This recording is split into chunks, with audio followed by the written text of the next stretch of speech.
financial institution breaches have three common and broad categories. One is the theft of funds, two is the theft of information, and three is cause disruption. Today I want to talk about the theft of funds.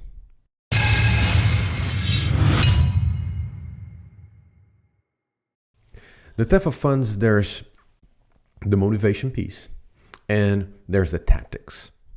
So motivation is pretty clear. That's where the money is.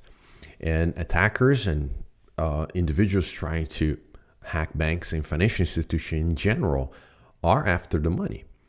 They want either funds for themselves or they want funds to fund their attacks, their attack campaigns, and so forth. And financial institutions are where the money resides, and they're this primary motivation. There is motivation also to steal information, but that is the primary information. I'll touch in the theft of information later on. So, and in terms of tactics, there's a direct and an indirect attack. Now, given that the attack back perhaps 5-10 years ago, the direct attack was the most common. You just face the company head on, identify the vulnerability, research the vulnerability, build your attack exploits, and go after the organization for their weaknesses on the systems. Nowadays, you see more the indirect attack, and that is your phishing email, your social engineering, and because that is much easier to attack organization through that. Not only it is easier, you'll be attacking from within the organization instead of trying to break in from the outside.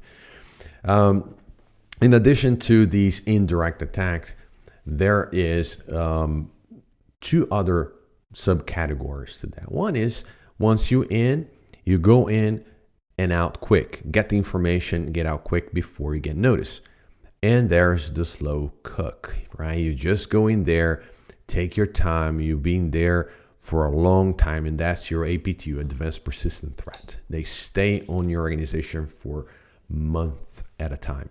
And organizations are not prepared to detect these slow attacks because all your systems, your detection systems, are looking for something that is either in a brute force category or something that is irrational that your organization normally doesn't do.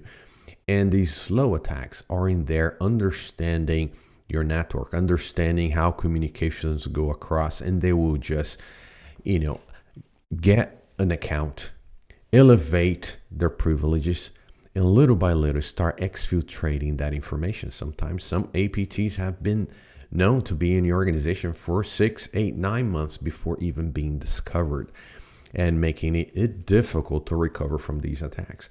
And that is stealing funds. So once again, just to recap, there is the motivation, there's the tactics. Motivation, pretty obvious, is the money. And the tactics, there's two, direct and indirect. The indirect being the most popular nowadays, your phishing and your campaigns of social engineering that we see now in the news.